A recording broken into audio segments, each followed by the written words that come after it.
Bom dia, boa tarde, boa noite. Eu sou Flávio Calazans e hoje nós vamos fazer uma análise de uma história em quadrinhos que é realmente filosófica, introdutória. Em 1977, no século passado, na USP, Universidade de São Paulo, a Faculdade Escola de Comunicações e Artes, ECA, tinha um departamento de editoração onde trabalhava a professora Sônia Maria Baibe Luiten, Sônia Luiten. A Sônia Luiten, trabalhando com os alunos, começou a pesquisar mangá, o quadrinho japonês. Paralelamente a ela, havia mais dois professores pioneiros da pesquisa de quadrinho. Um era o Álvaro de Moya, que na verdade era um autor e escritor, desenhista de história em quadrinho, que foi cameraman da Rede Tupi, que era um professor emérito da USP, e um professor doutor, Antônio Luiz Canhim. A Sônia Luiten, em 77, desenvolveu uma revista experimental para publicar as histórias em quadrinhos de alunos da ECA e da USP em geral, pessoal da FAO, da Artes, de onde viesse, e de letras, inclusive o professor Canhim era formado em letras também. A revista, como nós vamos ver aqui no Guia dos Quadrinhos, a revista chamava-se, ou ainda chama-se, porque ela ainda existe, Quadreca. Essa revista Quadreca, desse site Guia dos Quadrinhos, vocês podem ver, não há todas as capas, mas a maioria delas, ela foi saindo periodicamente e alguns colecionadores têm disponibilizado em PDF isso, então é fácil você arranjar. Vamos chamar a atenção ao mouse vindo aqui para essa, se ela carregar, né? Demora um pouco para carregar. Essa aqui é a Quadreca, na qual vocês podem ver aqui. Qual o número? Não tem número, tem que olhar dentro. Eu vou procurar dentro ver qual é o número, vamos ver. Ela foi de 86.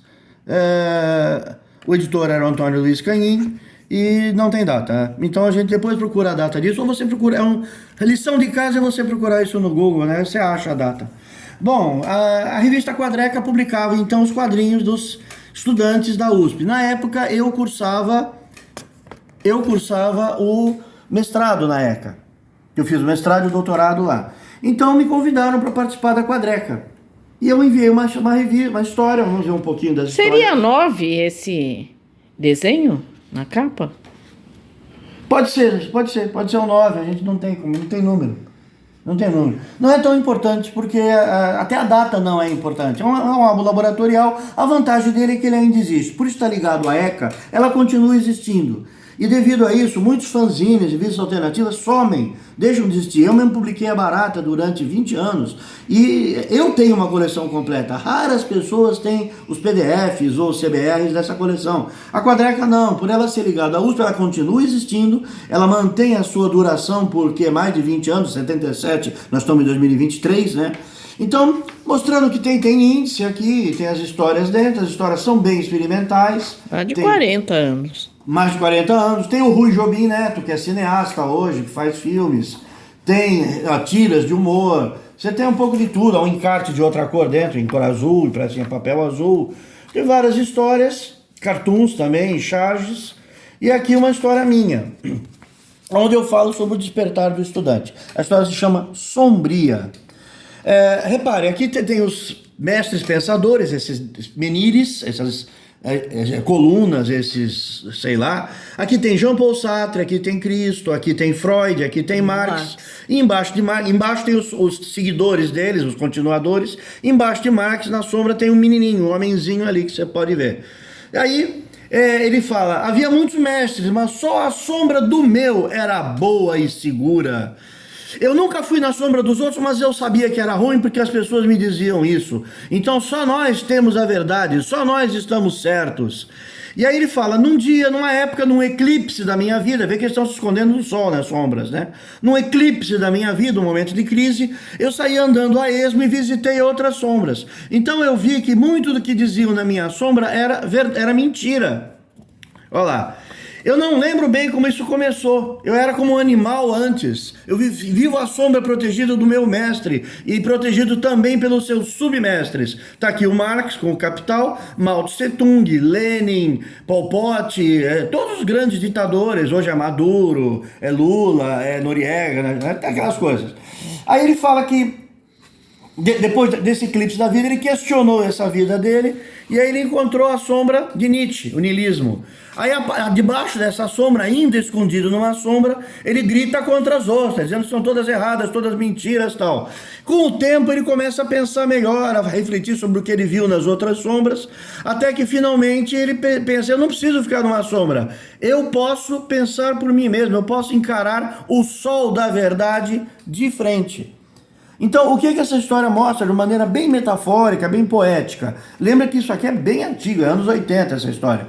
Ela mostra a submissão do estudante às doutrinações, sejam quais forem, se é sartreana devia estar embaixo da sombra do Marx, né? Mas ele apoiava o Pol Pot, inclusive, né?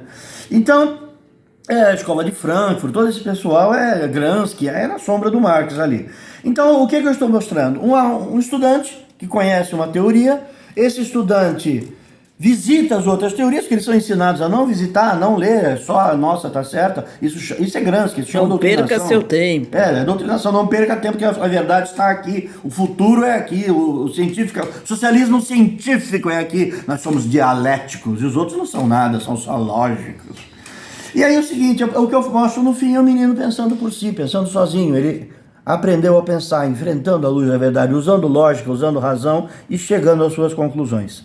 Veja, é uma revista de uma universidade, que tem um curso de jornalismo, um curso de editoração. É uma revista com uma história que eles tinham liberdade de publicação e respeitava opiniões contrárias. Eu estou mostrando um rapaz que se desilude com a doutrinação marxista, vai procurar outras filosofias, outras coisas, e acaba aprendendo a pensar por si. É isso que a universidade devia fazer.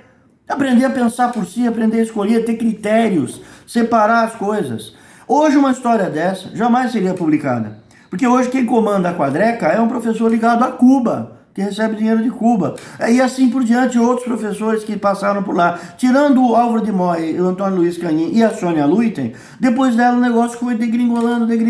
Hoje eu acho impossível uma história dessa ser publicada, porque há uma hegemonia, um discurso único. Você nunca poderia mostrar alguém que não segue as teorias marxistas, as teorias socialistas, as teorias, seja o nome que é, a bolivariana, muda de nome muito, né? Mas sejam quais forem.